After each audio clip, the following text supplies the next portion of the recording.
আসসালামু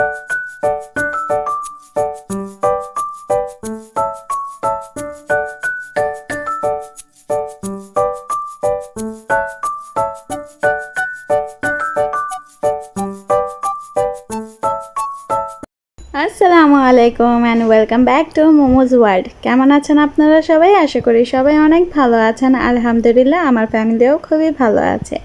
তো আজকেও আপনাদের সাথে একটা ডেইলি ব্লগ নিয়ে আমি হাজির। তো অবশ্যই আপনারা যদি ফেসবুক পেজ থেকে দেখে থাকেন এবং ইউটিউব চ্যানেল থেকে দেখে থাকেন মোমোজ ওয়ার্ল্ডকে, তাহলে অবশ্যই ফলো এবং সাবস্ক্রাইব করে দিবেন। হ্যাঁ, আজকে আগে বলে নিচ্ছি, কারণ আমি না বললে আপনারা ভুলেই যান। আচ্ছা, সকালের নাস্তা তো দেখিয়ে ফেললাম কথা বলতে বলতে। এখন দেখা যাক আমরা যে ঘুরতে গিয়েছিলাম। কি করব বলেন, এই সময় তো ভালোই লাগে না, বৃষ্টি, এই গরম, এই রোদ। তো এরই মধ্যে একদিন প্ল্যান করলাম যে চলেন আমরা বাইরের থেকে চা খেয়ে আসি। তো এটা হচ্ছে নাজিরা বাজারের একটা ফেমাস জায়গা, স্টার কাবাব। সেখানে চলে গিয়েছিলাম। এটা আমার খুবই একটা ফেভারিট প্লেস, বিকজ এখানে আমি আরামে বসে বসে মোরগ পোলাও আর হচ্ছে হালিমটা আমি অনেক এনজয় করে খেতে পারি। আর লাস্টে যদি চা হয়, কারণ স্টার কাবাবের চা এত মজা, যে খেয়েছে সেই জানে। তো এই তো হালিম নিয়ে নিলাম। আর যেহেতু আমরা লাঞ্চের পরে গিয়েছিলাম, প্রায় সন্ধ্যার সময়, তো ভাবলাম যে কেননা নাস্তাই করা যাক। তো হালিম আর সাথে হচ্ছে নান রুটি নিয়েছিলাম। আচ্ছা, আপনারা কি কখনো এরকম করে খেয়েছেন হালিমের সাথে নান রুটি? এটা কিন্তু আমাদের এখানে খুবই ফেমাস। তো এই তো আমি আর ওর আব্বুই শুধু খাবো, মুবাশিরার আব্বু, কারণ জাবির বাবা আর মুবাশিরার জন্য আমরা লাচ্ছি নিয়েছিলাম। আর লাস্টে ছিল 1 কাপ গরম চা। তো চা খাওয়ার আগে লাচ্ছির অপশন আমি হচ্ছে চুজ করেছিলাম। আর আব্বু জিজ্ঞাসা করেছে যে কি চা খাবে না লাচ্ছি? তো আমি বললাম যে না, চাটা পরে খাবো, আগে লাচ্ছি খেয়ে নিই। তো মুবাশিরা জাবিরের জন্য তো লাচ্ছি অর্ডার করে দিয়েছিলাম, ওরা খেয়েও ফেলেছে। আমারটার বেলা যখনই আমি হচ্ছে অর্ডার দিয়েছি, ওয়েটার এসে বলে আপু লাচ্ছি তো শেষ। বলেন সন্ধ্যায় এসেছি তাই লাচ্ছি শেষ, রাখতে গেলে কি হতো। আর এই তো আসার সময় ডার্ক চকলেট, চিপস অনেক কিছুই নিয়ে আসছিলাম, কিন্তু এটা ছিল আমার, এটা আমি কারোর সাথেই শেয়ার করব না। কি করব বলেন, বাচ্চা হওয়ার পরে থেকে যত চকলেট চিপস যাই আছে ওদেরই হয়ে গিয়েছে। বাবা বাবা কান্না করে, বাবা কান্না করে চকলেটের জন্য, বাবা কান্না করে, বাবা কান্না করে চকলেটের জন্য।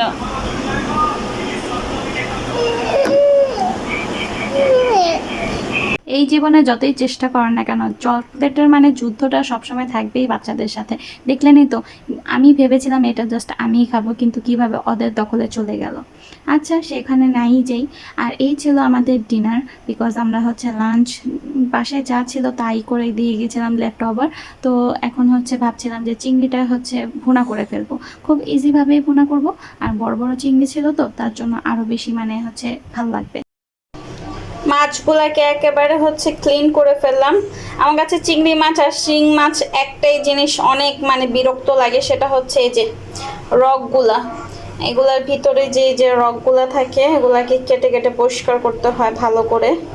সো আমি সবগুলা মোটামুটি ক্লিন করে ফেলেছি। এখন ভালো করে ধুবো, ওয়াশ করে তারপর হচ্ছে একটু লবণ আর হচ্ছে লেবুর রস দিয়ে, আর লেবু যদি না থাকে আপনারা হচ্ছে একটু সামান্য ভিনেগার দিয়ে এটাকে মাখিয়ে রেখে দেবেন। পরে ভালো করে 2-3 বার ওয়াশ করলে মানে মাছটা একেবারে সুন্দর ক্লিনও হয়ে যাবে।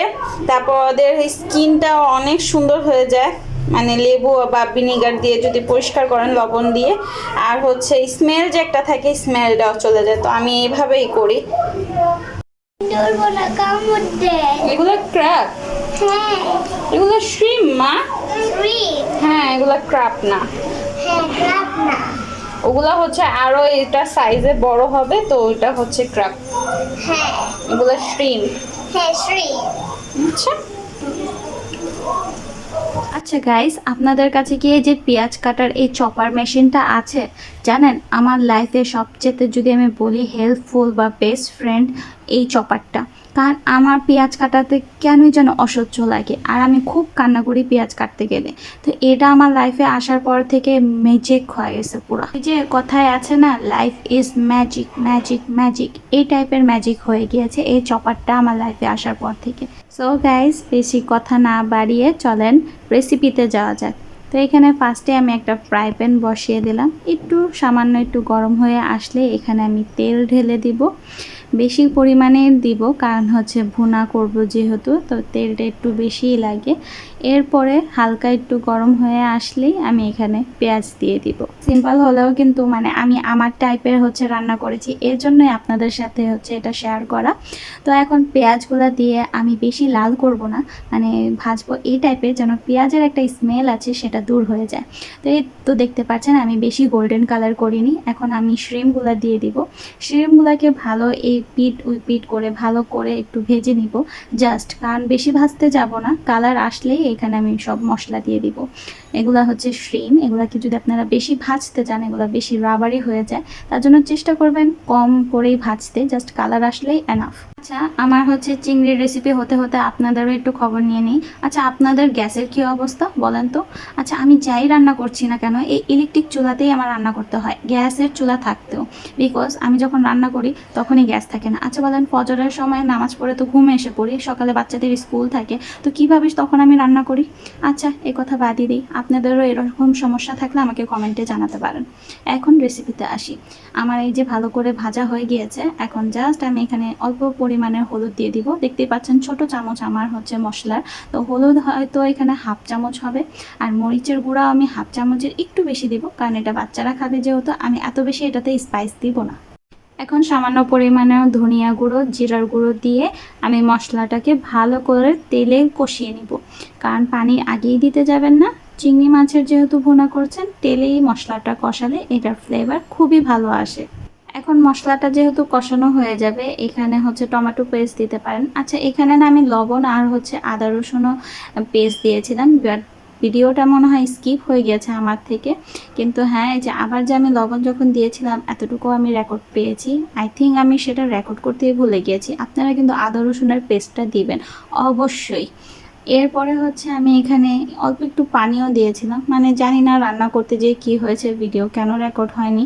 পানি দিয়ে আমি কষানোর পরে এটা লাস্টে একেবারে আমি টমেটো সসটা দিয়েছিলাম নামানোর কিছুক্ষণ আগে। এখন টমেটো সসটা দিয়ে ভালো করে একটুখানি নাড়াচাড়া দিয়ে আমি আবার একটু পানি দিয়ে ঢেকে দিব।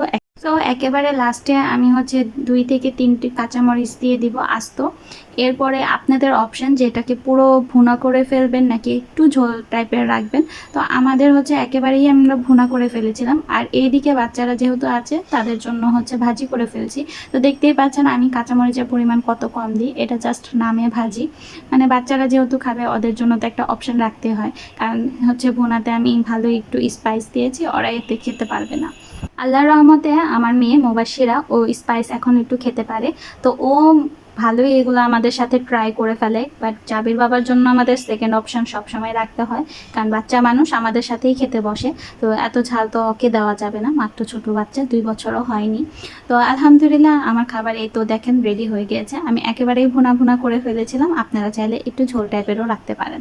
আর এই ছিল আমার আলু ভাজি। আলু ভাজি লাস্টে অবশ্যই আপনারা গরম মশলা বা চটপটি মশলা দেওয়ার চেষ্টা করবেন, এতে স্বাদ দ্বিগুণ আসে। সো গাইস, কেমন লাগলো আমার ভিডিওটা অবশ্যই আমাকে জানাবেন। আর আজকের জন্য ভিডিওটা এখানেই শেষ করছি। সবাই ভালো থাকবেন, সুস্থ থাকবেন, দেখা হবে নেক্সট আরেকটা ভিডিওতে। আল্লাহ হাফেজ।